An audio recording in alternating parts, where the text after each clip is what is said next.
The scripture passage this morning comes from John's Gospel, the 20th chapter, beginning with verse 19. On the evening of that first day of the week, when the disciples were together, the doors locked for fear of the Jewish leaders. Jesus came and stood among them and said, "Peace be with you." And after this, he showed them his hands and side. The disciples were overjoyed when they saw the Lord. And Jesus said again, "Peace be with you. As the Father has sent me, I am sending you." And with that, he breathed on them and said, "Receive the Holy Spirit. If you forgive anyone their sins, they are forgiven. If you do not forgive them, they are not forgiven." Now Thomas, also called the twin, one of the 12, was not with the disciples when Jesus came. So the other disciples told him, "We have seen the Lord." But he said to them, "Unless I see the nail marks in my hands and put my finger where the nails were and put my hand into his side, I will not believe." A week later, his disciples were in the house again, and Thomas was with them this time. Though the doors were locked, Jesus came and stood among them and said, "Peace be with you." Then he said to Thomas, "Put your finger here. See my hands. Reach your hand and put it into my side. Stop doubting and believe." Thomas said to him, "My Lord and my God." Then Jesus said to him, "Because you have seen me, you have believed. Blessed are those who have not seen me and yet have believed." Now Jesus did many other miraculous signs in the presence of his disciples, which are not recorded in this book. But these were recorded so that you may believe Jesus is the Christ, the Son of God, and that believing you may have life in his name. Here ends the reading of God's holy word. May God bless it for our hearing and understanding.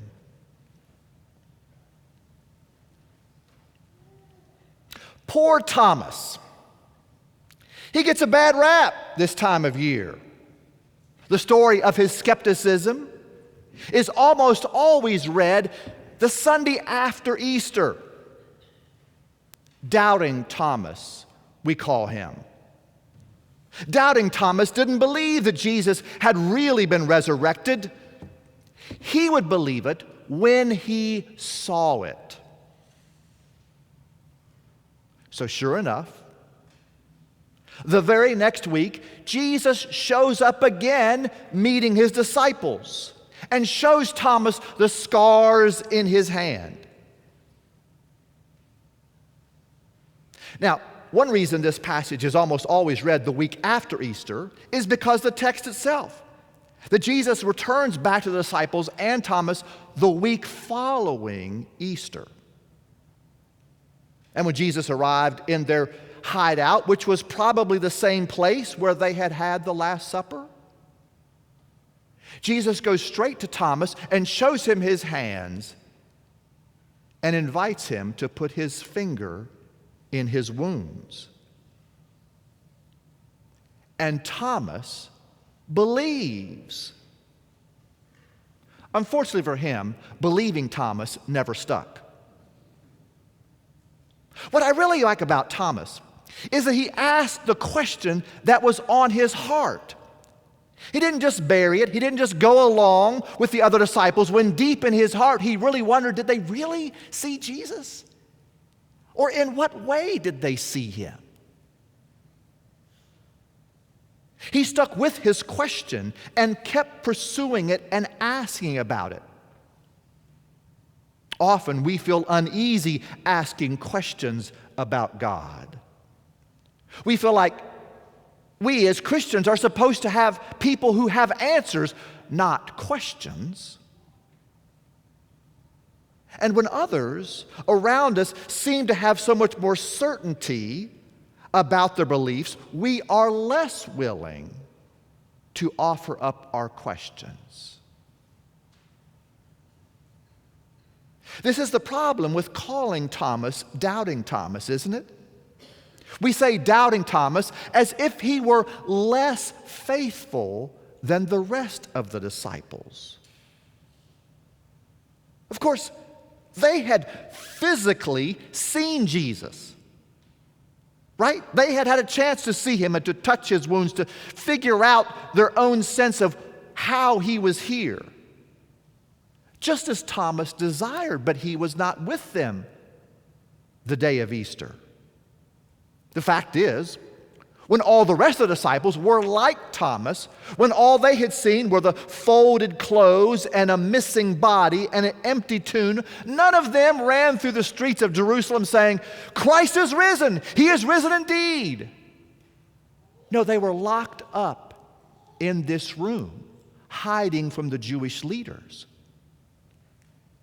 According to Luke's gospel, when the women disciples who had gone to the tomb, when they returned to their hiding place and told the rest of the disciples that the tomb was empty and they had seen the angels, and the angels said that Jesus was raised, the male disciples said something like, "Silly women."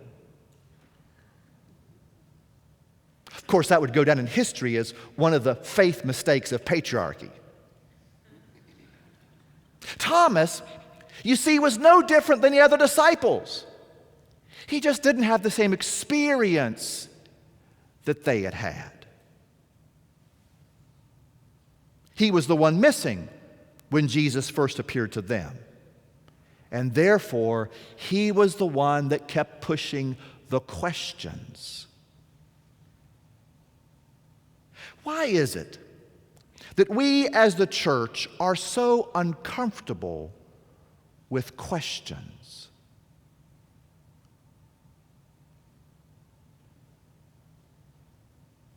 You might say that a lot of people are uncomfortable with questions these days, not just the church. The ask of questioning, of entering into inquisitive dialogue has been going out of favor for some time now.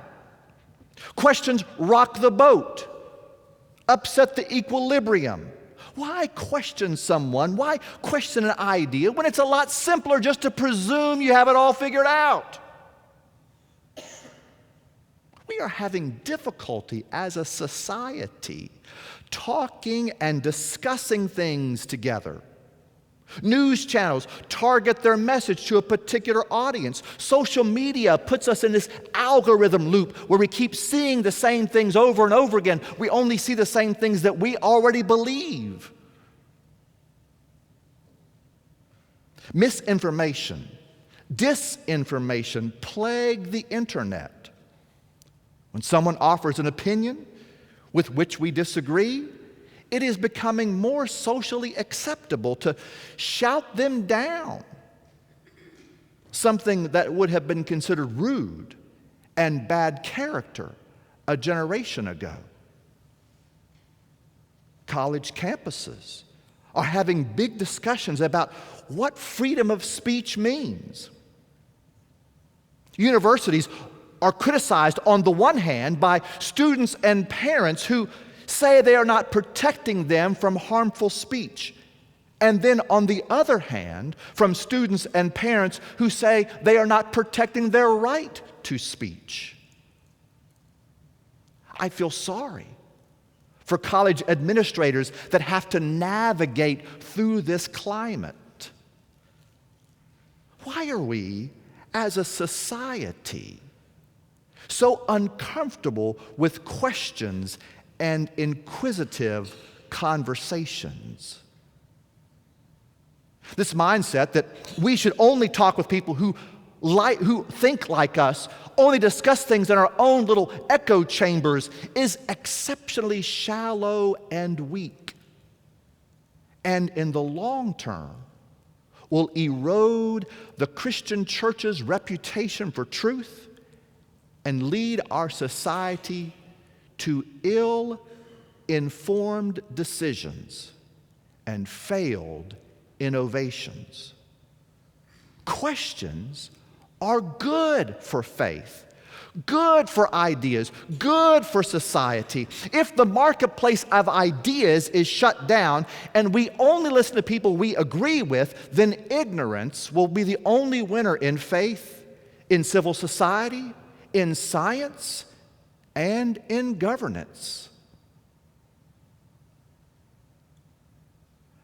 Perhaps we Christians should ponder what might be the point of believing Thomas's story. John selected specific stories for his gospel and left other stories out. I mean, he said so in the passage we just read, right? Jesus did many other miracles which are not written in this book. These were written so that you may come to believe. So what is it about this story that John thought was so important for us to read and to grapple with? What is it that John thought this story would help future generations of Christians to believe?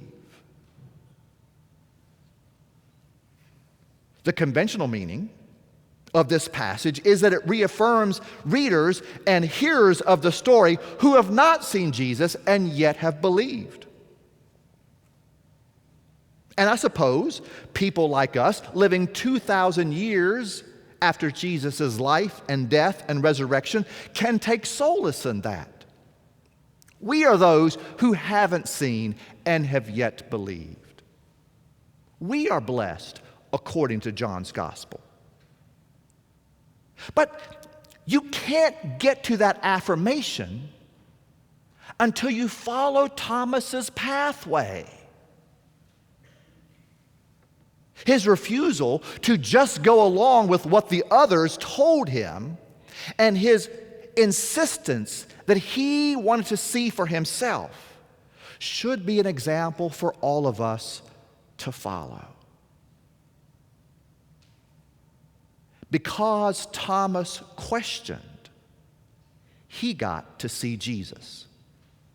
Isn't this the moral of the story? Because Thomas questioned, he got to see Jesus. When Jesus appeared a week after Easter, he went straight to Thomas, as if that was his purpose for being there. Because Thomas questioned, Jesus came to him. Thomas's story is, in an interesting way, somewhat like the story of Job. Job, the Old Testament Job, who was a rich man, a prosperous man, who loses everything, questions God, yells at God, shakes his fist at God, demands that God answer him. And in the end of the story of Job, Job meets God face to face. God doesn't give Job the answers that he was hoping for, but Job got to meet God face to face. And if I had to choose the two, that's the one I would choose.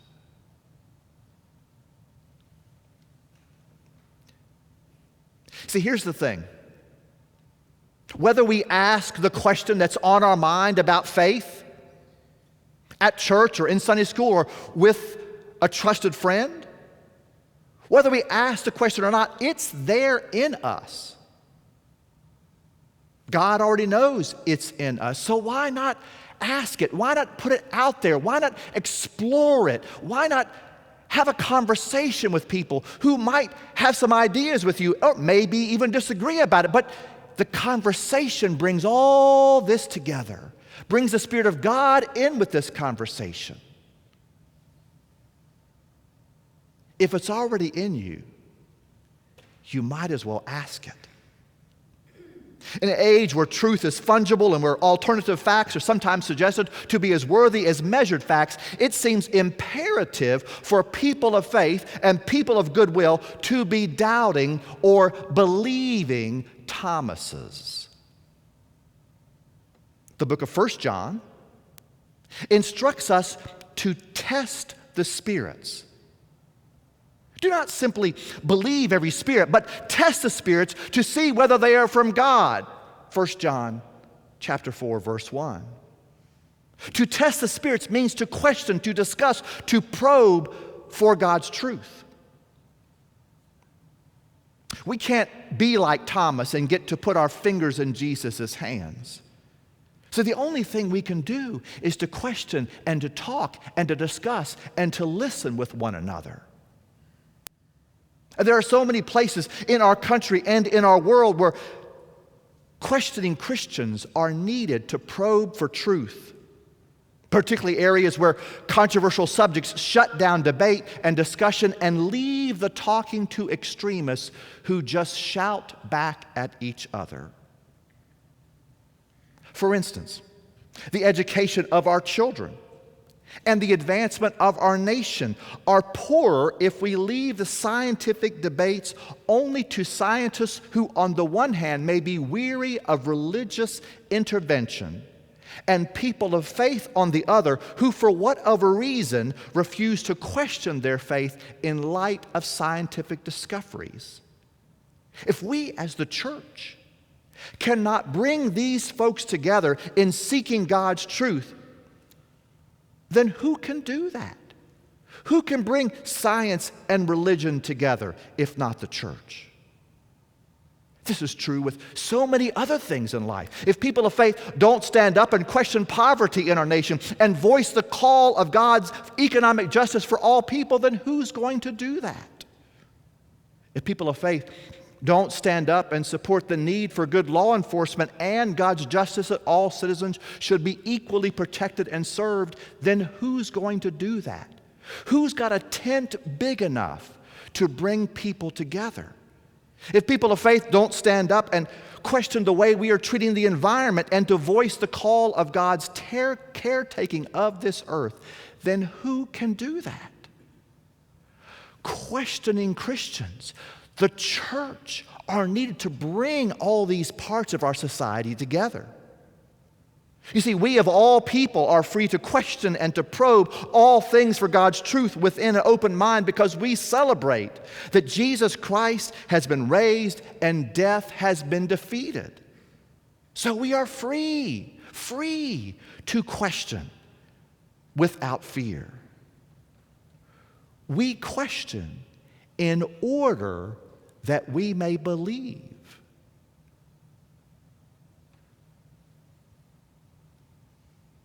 So how do we follow Thomas's example? How do we go about faithful questioning? First, I think that we need to work on training ourselves to question for truth, not just for facts. We often confuse the two, but they are not the same. Facts are tools that lead us to truth. They can get us on the pathway to truth, but they in and of themselves are not truth itself. We want to examine evidence for facts in order to get to the truth, but always understanding that the truth is beyond what facts can show us. Biblical scholar Marcus Borg once wrote about a Native American storyteller who would always begin his stories this way. Now, I don't know if everything happened this way, but I know that this story is true. Oftentimes, we modern, scientifically minded Americans, when we read the Bible and talk about the Bible, we spend our time trying to determine the facts of the story instead of focusing on where the story rings true. Thomas wasn't just looking for the facts about Jesus' resurrection. even though he wanted to put his finger in the nail holes. It wasn't just the facts he was seeking. He was seeking to know the truth, the meaning behind Jesus' resurrection. You don't get that just by sticking your finger in a wound.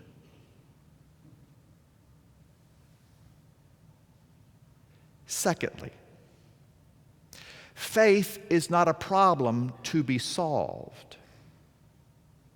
It is a mystery to be explored.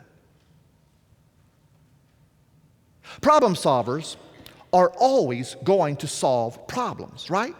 I mean, you got to have problem solvers around. Someplace in your family, someplace in your church, someplace in your business, because you need people to solve problems. But they are always going to find an answer, a solution to whatever problem's out there, whether it's the right one or not. Because that's who they are. They're problem solvers. They begin with the end in mind. We want to get here. Explorers begin at the beginning. They have no idea what's out there. They have no idea what the end is. They begin with the beginning. They ask curious questions. Where am I? Where am I going? Why is this new thing I'm seeing the way it is? What does this mean for me and others? And every time an explorer receives an answer to a question, it merely opens up a new question beyond that question. Now that I've known this, what about that? And the process of exploration is to continually go from question to question with a deeper and deeper understanding. But every explorer understands that they don't know what they don't know. And they keep searching. And this is okay. It is okay for us to be people to say, I don't know everything. Because we are not saved by our knowledge. We are saved by faith. We are saved by faith, not by orthodoxy or having the right answers or theology. We are saved by faith, and faith and knowledge are two different things. Problem solvers want certainty. Explorers want understanding. And there's a vast difference between the two. Learn to ask curious questions. Thomas saw Jesus the way Lewis and Clark saw the Louisiana Purchase, as an explorer. Third, and finally, to follow Thomas's example, we question and follow. Thomas did not just question his friend's statement, but Jesus had been raised. He questioned it, and then he hung around. He hung around his friends to make sure if Jesus should appear again, he would be there. He questioned, and then he hung around for Jesus to reappear. He questioned and followed. I must say that I learned that here decades ago. I learned that from people like Evelyn Welty, who guided the children's program, from Yvonne Johnson, who at one time was my Sunday school teacher, from Nelson Worsham, who was my youth Sunday school teacher, and Skip and Linda Turner, who would have Wednesday night gatherings with the teenagers. They turned us loose. They gave us permission to question. There was no question that we could not ask. And we were encouraged to follow our questions and see where they led us. Because they believed, rightly I think, that wherever those questions led us, they would always lead us back to God. Cynics question in order to tear things down, to deconstruct. Christians should be questioning to build things up, to shed light on God's truth, to give the world a fuller understanding of this world and how we should live in it. We do not see people with different ideas as our enemies. And in fact, if we did, Jesus tells us to love our enemies, so it doesn't make any difference, right? So we have no need to tear people down who might disagree with us or have doubts about our beliefs. If we are pursuing God's truth, conversations with anyone can open up new avenues for exploration. A skeptical faith questions and keeps following. Questioning is not doubting the faith. It is keeping the faith real and authentic and relevant for the living of these days, which are always changing, which are always confronted with new challenges.